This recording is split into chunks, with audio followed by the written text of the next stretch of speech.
This is an excellent question. Did Jesus make the poor people poorer? And my answer right off the bat is yes, he did. Now, what is the context of this story? The story goes as such. There was a man. He had a legion of demons in him, and when Jesus came to the land to which he lived in, Jesus decided to remove the demons from this man to show his power to these people and hopefully convert them over. So the man had been chained up and he had frequently broken those chains. So Jesus comes and he gets ready to pull the legion of demons out of him. And when he does pull those legion of demons out of him, the demons, ask Jesus to make a deal. Hey, Jesus, don't just destroy us. Cast us into those pigs. And then he said, okay, I'll make a deal with the devil. And so Jesus cast the demons into the pigs. The pigs then summarily ran off a cliff.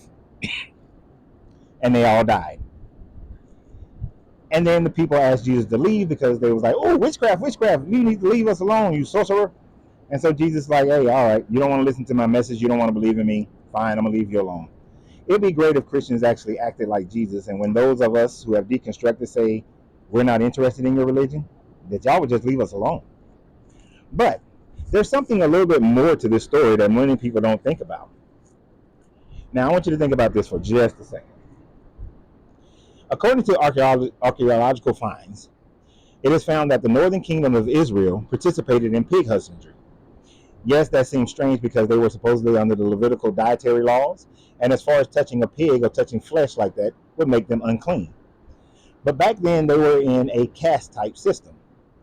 And in that caste system, some of the lowest people were those who were participating in pig husbandry, and the northern Israelite kingdom did such things, as well as the Phoenicians and the Canaanites and others. So they were looked upon as the lowest caste, the poorest people.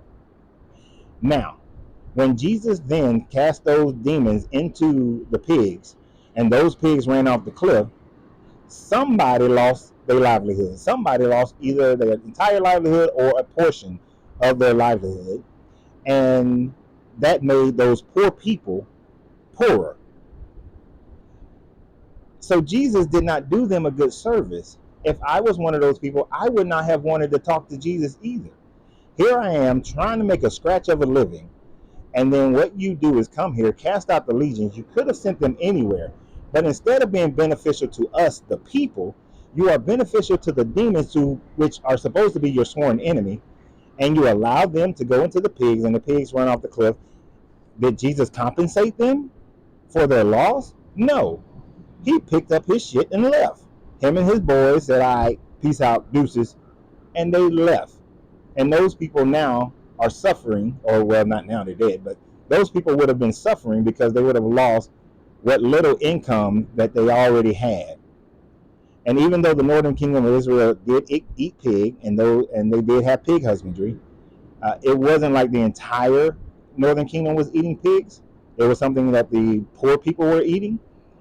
And so now the poor people who was feeding the poor people can't feed the poor people because Jesus got rid of their pigs, or a portion of their pigs, in favor, or doing a favor for some demons. Now, I know many times when that story is preached, it's preached about how people don't always want to listen to Jesus, they don't want to follow Jesus, and it's taught about how Jesus has the power over demons, and those demons recognize who he was, and they was afraid, so it validates who Jesus is or was. Now, of course, those of us who have deconstructed do not believe in a historical Jesus at all, as far as a historical biblical Jesus is concerned. So therefore, the story is just a made-up story anyway.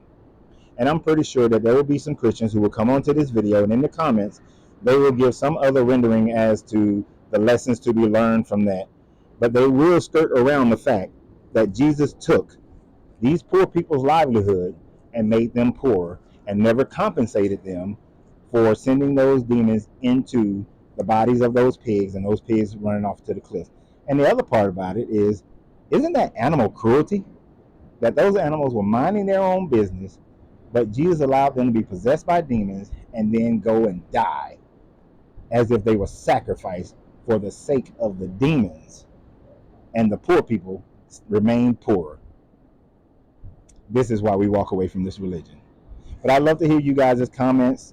I would love to hear the deconstructionist comments and thought processes on this? And have you ever even considered or thought about this? So remember always, y'all have a great day. And remember always, you have to free yourself to be yourself because your greatness is non-negotiable. Good journey, good vibrations.